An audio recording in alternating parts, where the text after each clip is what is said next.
Lights, camera, action. Drama roll.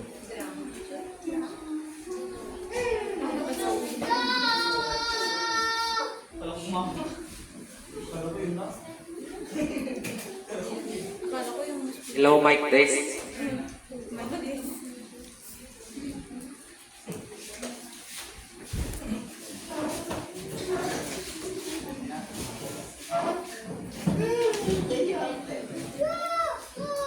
Puso, ang heart, simbolo ng pag-ibig. Siyempre, kapag may love, may papakita natin yung pag-ibig sa bawat isa bilang pamilya. Kaya, pagbubuo ng pamilya, di ba, may love para, siyempre, may child. Ang pagbuo ng pamilya ay mahirap na desisyon o sitwasyon dahil marami kang responsibilidad. Kapag isa kang ama, kailangan mo ng magandang trabaho upang matustusan yung pangangailangan ng inyong pamilya. Kaya masasabi ko na mahirap bumuo ng pamilya at mahirap makahanap ng girlfriend. Tama ba?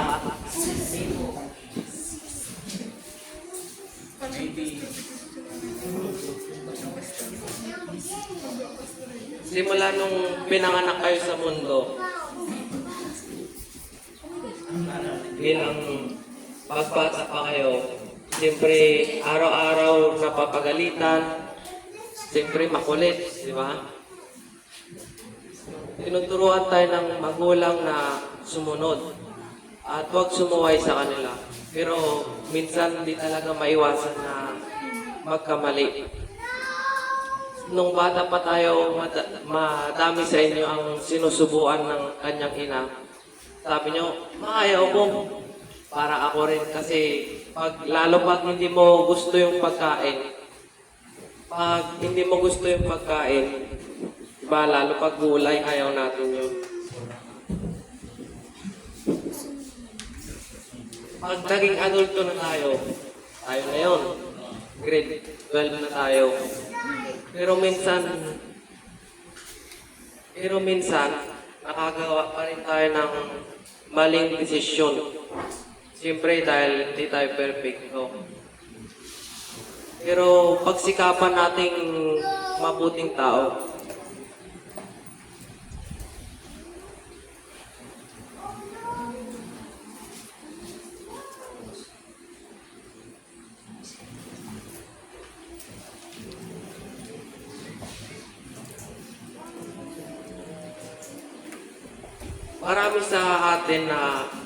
Marami sa inyo, may mga girlfriend na, di ba?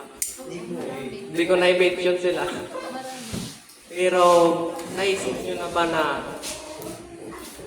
mahirap bumuo ng isang pamilya? Kailangan nyo ng matinong trabaho at sweldo. Pero, ganun talaga ang buhay. Minsan mahirap, minsan madali. Kaya, tanggapin natin.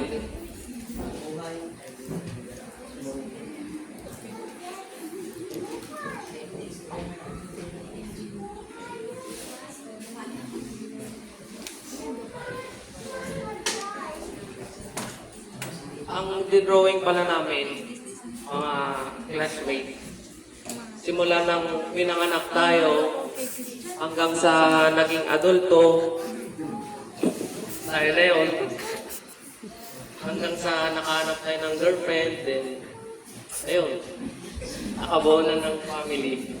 Siyempre, pakasal muna, di ba?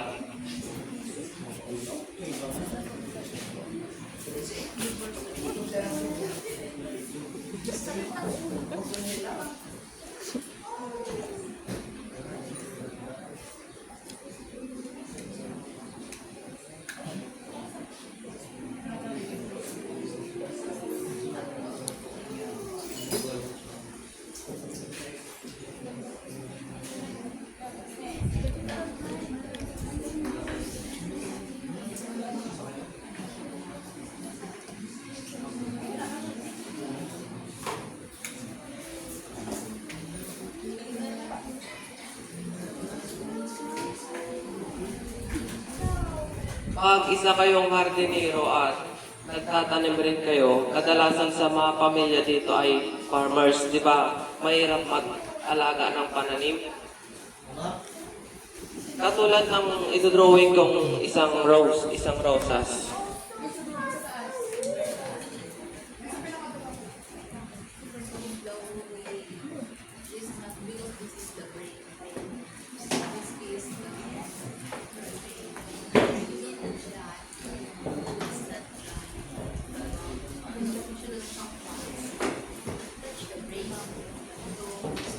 Rosas.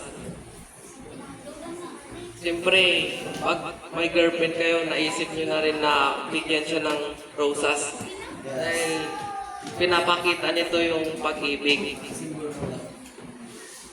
Pero ang rosas, hindi basta-basta madaling alagaan. Kailangan ng oras, panahon, tiyaga, at siyempre yung pagmamahal mo. Kaya kapag mahal ko isang tao, kailangan mo talagang ibuhos yung oras at panahon mo sa kanya upang maipakita mo yung tunay na pag-ibig. Kaya pag may pag-ibig, may pamilya. Pag may pag-ibig,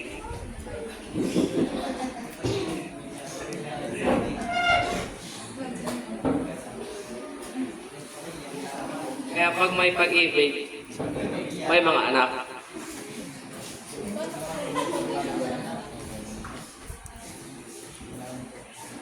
Salamat po.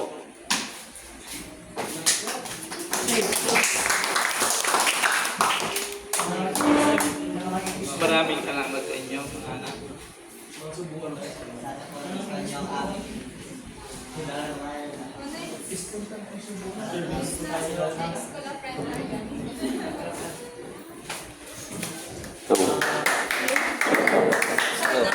Okay.